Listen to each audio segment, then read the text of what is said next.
আর এখন আমরা হাজার হাজার টাকা দিয়ে লক্ষ লক্ষ টাকা দিয়ে আমরা বড় বড় মুফাসসির ভাড়া করে আনি ওয়াজ করার জন্য, লক্ষ লক্ষ টাকা দিই। আমরা কি করতেছি? বড় বড় মুফাসসিরকে ভাড়া করে আনতেছি। এরা এসে কি করতেছে? স্টেজে উঠে সর্বপ্রথম আহলে বায়তের বিরুদ্ধে গাদ্দারি করতেছে। আমাদের এই এলাকার মধ্যেই বড় বড় বক্তা নিয়ে আসে, আহলে বায়তের সাথে প্রথমে স্টেজের মধ্যে ওঠে।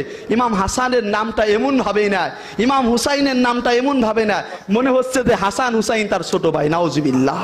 কিন্তু এই হাসান হুসাইন আলাইহিস সালাম সমস্ত মুফতি, তাম পৃথিবীর সমস্ত মুফতিকে যদি এক পাল্লায় করা হয়, ইমাম হুসাইনের একটা জুতার ফিতা সমতুল্য হবে না। আর তারা এসে কি বলতেছে? হাসান আবার কয় আলাইহিস সালাম, হুসাইন আবার কয় আলাইহিস সালাম। শুনে রাখেন, পৃথিবীর শ্রেষ্ঠ মুফতি, পৃথিবীর শ্রেষ্ঠ মুফাসসির, পৃথিবীর শ্রেষ্ঠ আলেম, তার মধ্যে যদি আমার নবীর প্রেম না থাকে, আমার নবীর আহলে বায়তের প্রতি মহব্বত না থাকে, আমার নবীর আহলে বায়তের প্রতি ভালোবাসা না থাকে, সে পৃথিবীর শ্রেষ্ঠ আলেম হতে পারে, পৃথিবীর শ্রেষ্ঠ মুহাদ্দিস হতে পারে, শ্রেষ্ঠ মুজাদ্দিদ হতে পারে। যদি নবীর প্রতি প্রেম না থাকে, নবীর প্রতি ভালোবাসা না থাকে, আমরা তাকে আমাদের পায়ের জুতার সুতলা মনে করি। একটা রাস্তার সুইপার, একটা রাস্তার মুসি, একটা রাস্তার হেল্পার, তার মধ্যে যদি নবীর প্রেম থাকে, আহলে বায়তের প্রেম থাকে, আহলে বায়তের ভালোবাসা থাকে, আমরা তাকে আমাদের মাথার তাজ মনে করি। এই জন্য যত বড় বক্তায় আসুক, যত বড় মুফাসসির আসুক, মনে রাখবেন কারবালার জমিনে ইমাম হুসাইনকে যারা কতল করেছিল, ইমাম হুসাইনকে যারা শহীদ করেছিল, তাদের মধ্যে 350 মুফতি ছিল, 700-র উপরে কোরআনের হাফেজ ছিল। তারা মুফতি থাকার পরেও, হাফেজ থাকার পরেও তাদের কোরআন তাদেরকে হেদায়েত করতে পারে। তার মানে তাদের অন্তরের মধ্যে আহলে বায়তের মহব্বত ছিল, আহলে বায়তের ভালোবাসা ছিল না।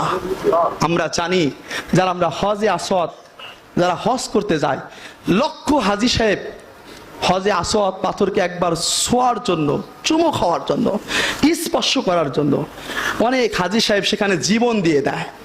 আর কোনো হাজী সাহেব যদি একবার চুমু খেতে পারে, সে নিজেকে ভাগ্যবান মনে করে। কিন্তু মনে রাখবেন যে হজে আসওয়াদ পাথরকে আল্লাহ রসুল জীবনে একবার চুম্বন করেছিল। তাম পৃথিবী সেই পাথরকে চুম্বন খাওয়ার জন্য, সেই পাথরকে তাজিম করার জন্য পাগল হয়ে যায়। আর আমার আকা সরকারে কায়নাত, দু জাহানের বাদশাহ, সাইয়্যিদুশ শুহাদা ইমাম হুসাইনকে একবার নয়, দুইবার নয়, 100 বার নয়, একদিন নয়, এক মাস নয়, আকা সাল্লাল্লাহু আলাইহি সাল্লাম প্রত্যেকটা দিন শতবার ইমাম হুসাইনকে চুম্বন খেয়েছে,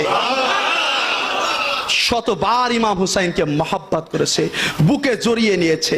সরকারে কায়নাত ইমাম হুসাইনকে এইভাবে জড়িয়ে নিয়ে বলেছে, হুসাইনু মিন্নি ওয়া আনা মিন হুসাইন, এই হুসাইন তুমি আমার হতে, আমি তোমার হতে।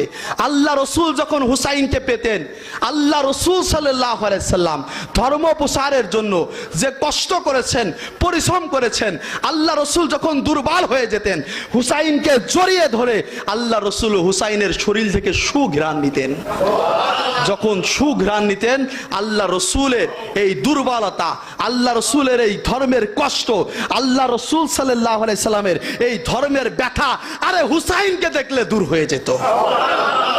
আল্লাহ রসুল সাল্লাল্লাহু আলাইহি সাল্লাম তাম পৃথিবী, একটা জিনিস মনে রাখবেন, তাম পৃথিবী নয়, সাহাবায়ে কেরাম, আমরা এখন বড় বড় মুফাসসির হয়েছি, সাহাবীদেরকে আহলে বায়তের উপরে তুলতেছি। মনে রাখবেন, সাহাবায়ে কেরাম আল্লাহ রসুলকে পাওয়ার জন্য পাগল ছিল, সাহাবায়ে কেরাম আল্লাহ রসুলের গুলামি করার জন্য পাগল ছিল, সাহাবায়ে কেরাম আল্লাহ রসুল যে হুকুম দিত সেই হুকুম আদায়ের জন্য পাগল ছিল, সাহাবায়ে কেরাম আল্লাহ রসুলকে রাজি খুশির জন্য পাগল ছিল, আর আল্লাহ রসুল স্বয়ং আহলে বায়তকে রাজি খুশি করার জন্য পাগল ছিল। কোথায় আহলে বায়ত আর কোথায় সাহাবী? সমস্ত সাহাবী রাসূলুল্লাহকে পাওয়ার জন্য পাগল ছিল, সমস্ত সাহাবী রাসূল